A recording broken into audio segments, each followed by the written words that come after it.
Y vamos a platicar de lo que está ocurriendo en Estados Unidos. Están pasando muchas cosas de manera simultánea. Desde Donald Trump, que ya alzó la mano para decir que quiere ser otra vez candidato a la presidencia por los republicanos.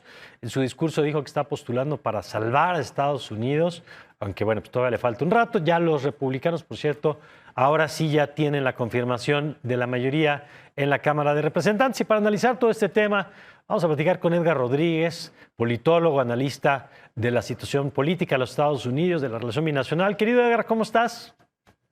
Mario, ¿qué tal? ¿Cómo estás? Mucho gusto en saludarte. Oye, varios temas que revisar. El primero, pues lo que se esperaba, Donald Trump vuelve a alzar la mano, nada más que la vuelve a alzar, yo diría, en condiciones muy distintas a las de la primera vez, porque pues no es lo mismo después de 4 años y el desgaste que tuvo con la presidencia, ¿no? Sí, Mario, además, quizás la condición más importante que varía con respecto a la candidatura pasada es que ahora ya hay un cuestionamiento importante por parte de su electorado y por parte de los republicanos.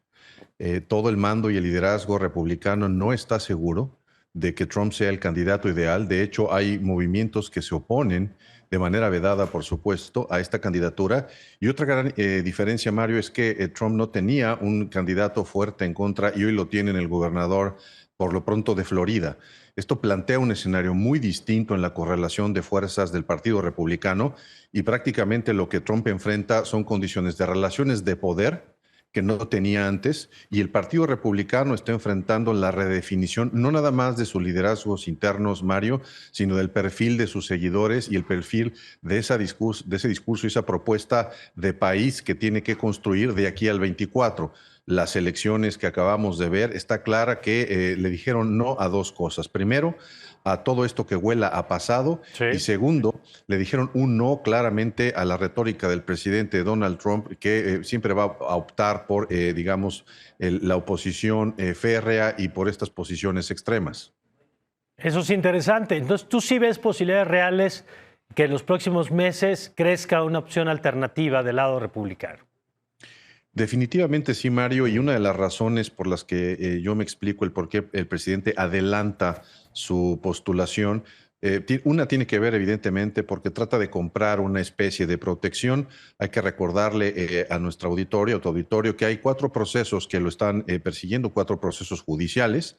Y el hecho de que él sea ya un precandidato, de alguna manera, no es un tema, digamos, oficial, pero va a ser muy complicado que el Departamento de Justicia persiga a un potencial candidato. Y segundo, porque el gobernador DeSantis lleva más de un año en una franca campaña, pagando encuestas, posicionándose a nivel nacional y está creciendo. En mi opinión, la única posibilidad de que el presidente Trump aspira seriamente a la candidatura del Partido Republicano es que esta sea una elección que no sea de dos, porque hoy las, digamos, pocas encuestas que hay, que se hacen al respecto, marcan a el gobernador de Florida como un probable ganador y la fórmula quizás en la que el presidente Trump se pueda colar es que haya más candidatos y se pulverice ese proceso. Ya. Entonces, me parece que el presidente Trump decide adelantar su postulación para, uno, lograr esta especie de protección y segundo, empezar a competir, a construir escenarios a su favor que compitan de frente contra el gobernador DeSantis. Es la fuga hacia adelante de Trump. Ahora, si eso pasa del lado republicano, ¿qué pasa, Edgar, del lado demócrata? Porque la elección le salió bien, ahorita lo platicaremos de cómo quedó el Congreso, pero al presidente Biden le salió bien con toda la inflación, con todas las bajas en su aprobación, en su popularidad, termina reteniendo el Senado y lo que pierde la Cámara de Representantes, la verdad es que lo pierde por 6 legisladores, 6, 7, es una mayoría, digamos, en la línea, y eso Así hace es. que el presidente Biden de pronto pueda jugar la carta de la reelección, pero con su edad, con temas de salud. ¿Qué ves que pueda jugar del lado del Partido Demócrata? ¿Alguien se le puede parar enfrente al presidente Biden? Los demócratas tienen un serio problema, Mario, porque son disciplinados. Mm. No hay figuras, no hay tantas figuras que aspiren o que puedan ser presidenciables, si se vale usar el término. Quizás esté el secretario de Transporte, Buttigieg, el gobernador de California, un par de gobernadores por ahí. El asunto es que si el presidente Biden decide reelegirse, Los demócratas no tienen esta costumbre, ¿no?, de pelear esta posición, y menos al presidente en turno. Se disciplinan. Esto desdibuja la competencia al interior del Partido Demócrata, Mario, e impide crecer los liderazgos y no les va a dar tiempo de una proyección. Y quizás aquí el elemento más importante, que es un tema de preocupación nacional, está en las conversaciones del ciudadano de a pie cuando se les pregunta si el presidente Biden está bien que se reelija, es el tema de su edad.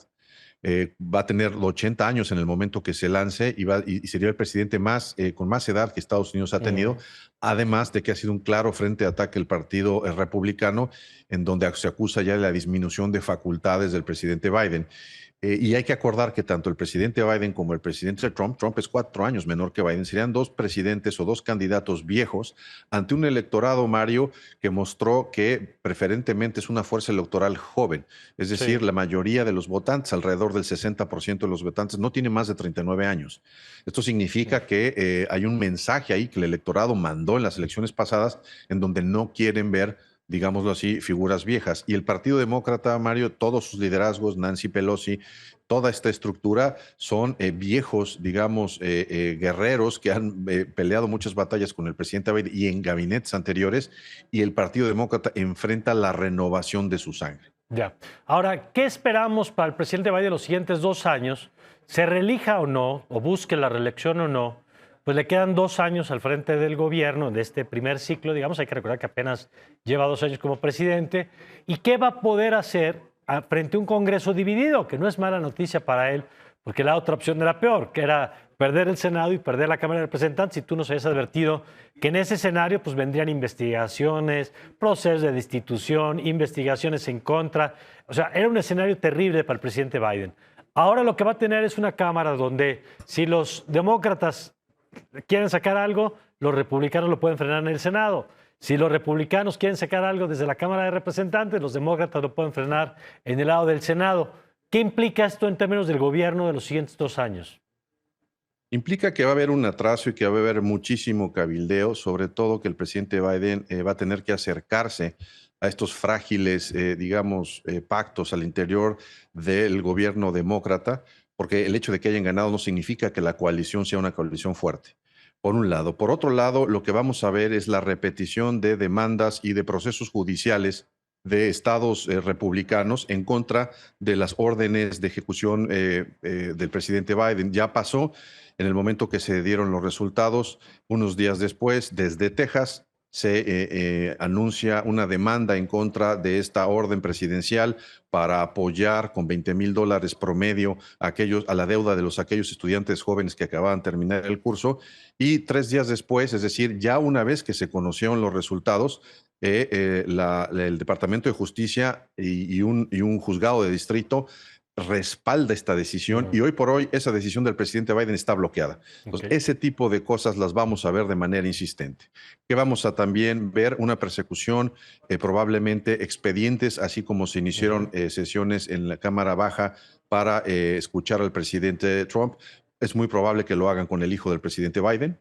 Es muy probable que abran este tipo de expedientes para detenerlo, para minar toda posibilidad del crecimiento demócrata. Y en el Senado lo que vamos a ver es que el presidente Biden, si bien es cierto, hay que esperar las elecciones de Georgia, porque si ganan Georgia, Mario, los demócratas van a tener estos 2 votos a favor con el cual van a poder jugar un poco más. De no hacerlo, de quedar en el escenario en el que estábamos, otra vez estas figuras como el senador Manchin y esta senadora por Arizona van a volver a complicar las cosas para o omitir su voto o declararse ausentes o votar a favor de la causa republicana. Y esto va a obligar al presidente Biden a ceder algunas posiciones y algunas concesiones con ciertos grupos demócratas. Entonces, en pocas palabras, podemos esperar que un gobierno se congele, que algunas decisiones se detengan por la vía judicial, que haya expedientes personales, sobre todo en contra de su hijo, y por otro lado que haya un ajuste de cuentas, Mario, al interior de todo el grupo demócrata,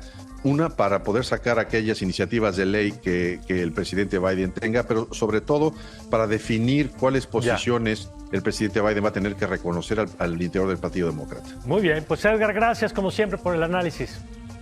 Gracias a ti, Mario, que estés muy bien. Gracias, Edgar Rodríguez. Nosotros vamos a una pausa y vamos a regresar con Valeria González para platicar del abuso sexual infantil, cómo se previene, cómo estamos en nuestro país. Créame que podemos aprender de este tema, temas importantes. Ya volvemos.